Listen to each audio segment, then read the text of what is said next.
When applied to the origin of life and the random formation of large biomolecules, probability theory clarifies the limitations of chance as a creative agent on the primordial Earth. For example, what are the odds a single protein could form exclusively through the blind interactions of chemistry? Our target is one smaller than average molecule made from 150 amino acids, each aligned to ensure a folded chain. Researchers have calculated that on the ancient Earth, the probability of success was 1 chance in 10 to the 164th power. That's one correctly sequenced protein chain for every 100 million trillion trillion trillion trillion trillion trillion trillion trillion trillion trillion trillion trillion trillion failed attempts.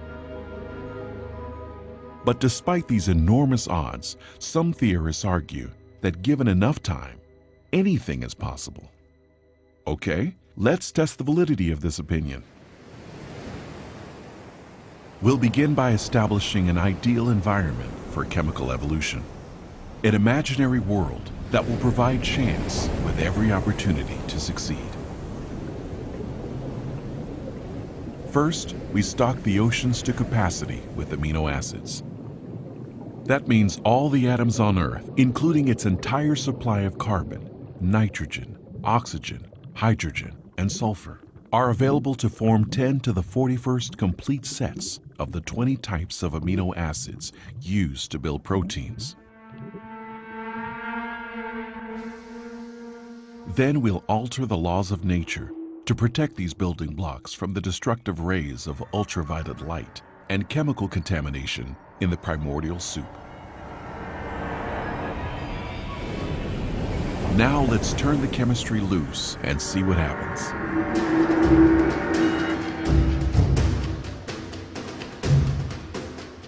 The amino acids start bonding furiously. In our experiment, an entire chain of 150 units self-assembles in only 1 second. Since all 20 types of amino acids are available, at the majority of sites, there is a 5% or 1 in 20 chance the correct molecule will align in the chain. If the sequencing is incorrect, the chain is immediately destroyed and a new assembly begins. Throughout the planet, 6,000 million billion trillion trillion attempts will take place every minute.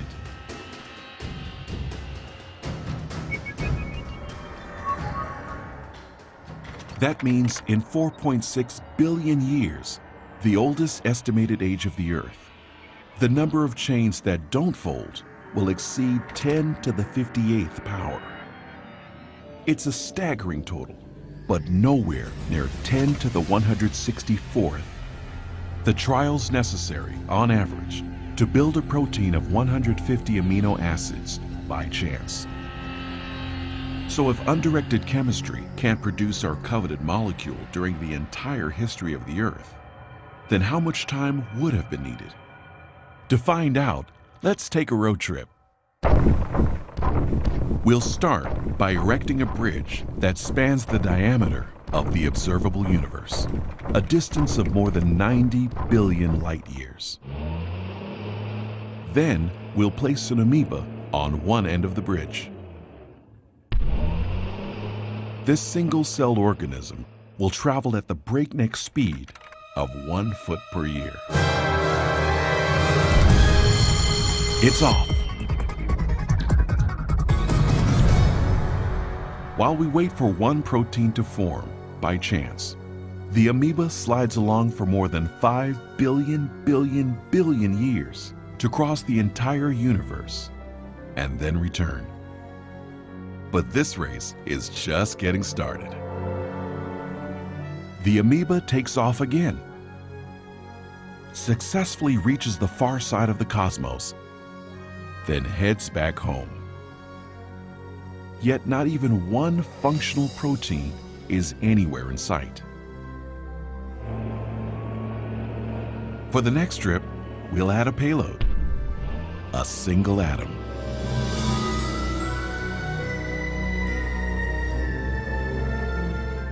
After inching its way another 500 billion trillion miles, the amoeba drops off its cargo and returns for more.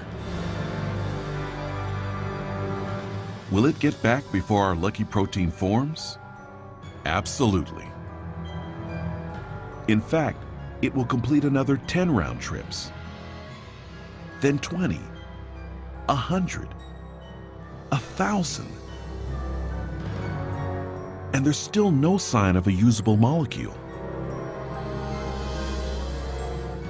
The amoeba continues making round trips until it has hauled off every atom on Earth.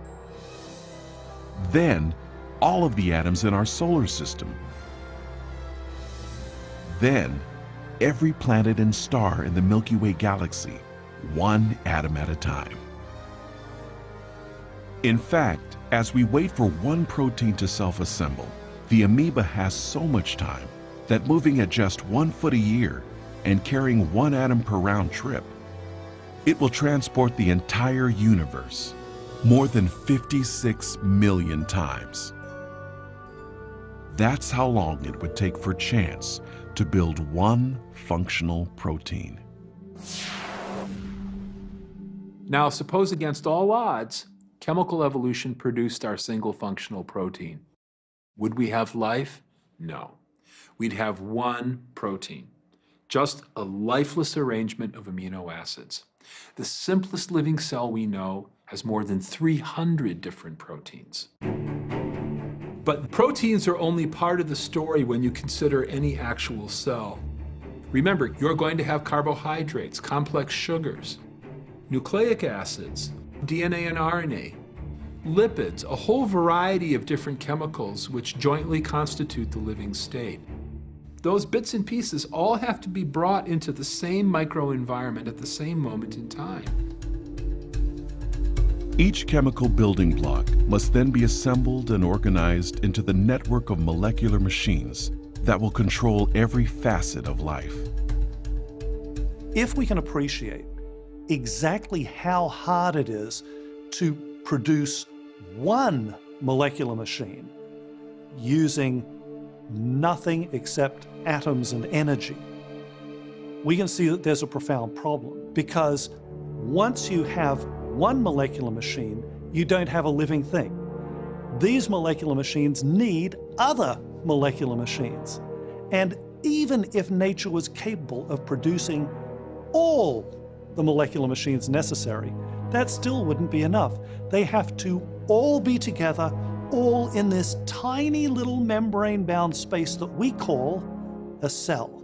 From my understanding of what it takes to make a cell, it has to happen all at once. You can't do it one bit at a time, because everything works together in a causal loop. The higher level of organization transcends the pieces. The spatial organization in the cell requires that molecules end up in the right place at the right time. The DNA is copied into RNA. The polymerase that does the copying has to find the right spot in the DNA to start copying. The RNA has to somehow hook up with ribosomes, which have to be in a particular place. And the proteins then that are made have to be going to a particular place. That's an awful lot to account for by random chance. The probability that you would get them in the same space at the same time becomes beyond unimaginable. And the probability that you would get them within a membrane enclosure, like a cell, is the next best thing to impossible.